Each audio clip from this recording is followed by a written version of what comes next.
साहेब जी ने अपने जीवन काल में सबसे ज्यादा पाखंडवाद के खिलाफ अपनी रचना तथा शब्द गाए हैं, क्योंकि प्रथम तो सर्व मानव समाज उस पूर्ण परमात्मा से अनजान था और वहीं आंशिक लाभ प्रदान करने वाले देवताओं को भी समाज गलत तरीके से पूज रहा था।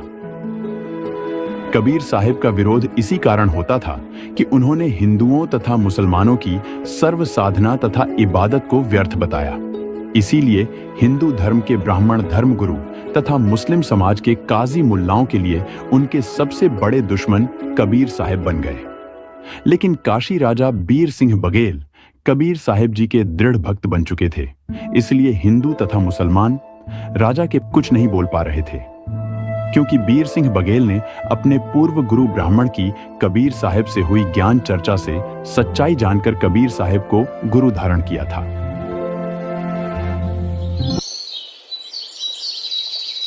एक दिन दिल्ली के बादशाह सिकंदर लोधी काशी आए। मुस्लिम धर्म के काजी मुल्लाओं को कबीर साहिब की शिकायत करने का मौका मिल गया, क्योंकि संपूर्ण भारत का शासक सिकंदर लोधी भी मुस्लिम था। पीर जी, ये अच्छा मौका है कबीर की शिकायत बादशाह तक पहुंचाने का। हाँ, सही कहा। उस काफिर कबीर को सजा दिलाने का इससे अच्छा मौका और कभी नहीं मिलेगा। उधर से ब्राह्मण पंडित भी मुसलमानों को उकसाने लगे। काशी के कई मुसलमान भाई और काजी मुल्ला पीर इकट्ठे होकर बादशाह सिकंदर लोधी के पास पहुंचे। अस्सलाम वालेकुम जहांपनाह। जहांपनाह, काशी में हमारा जीना दूभर हो गया है।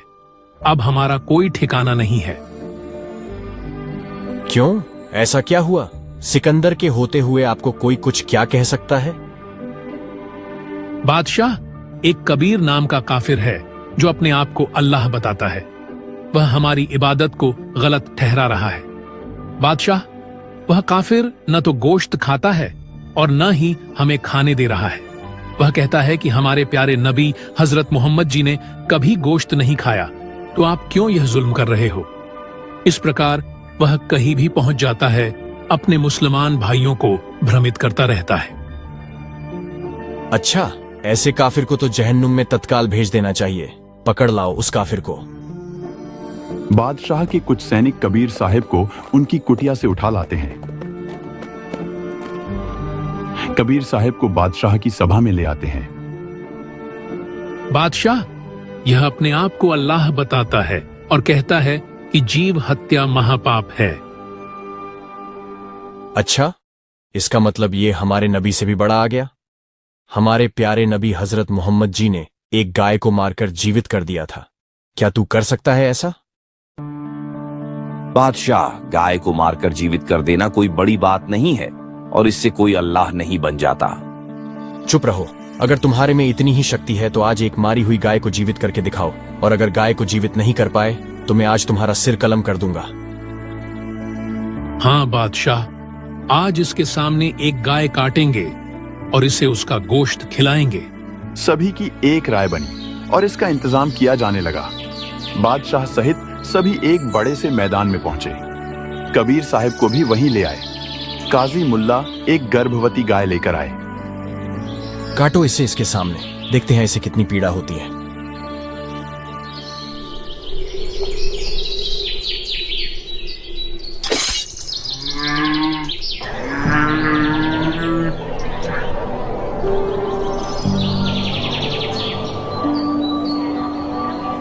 गाय और बछड़े के 4 टुकड़े हो चुके थे।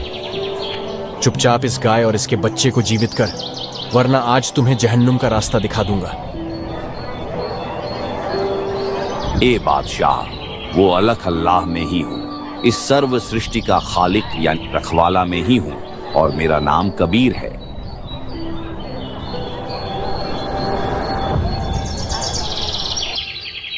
कबीर साहिब ने गाय और बच्चे के हुए 4 टुकड़ों पर एक एक थपकी मारी।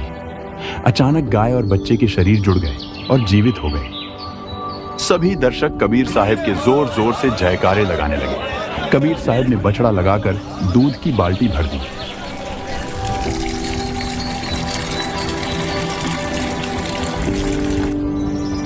बादशाह सिकंदर लोधी चमत्कार देखकर गदगद हो गया।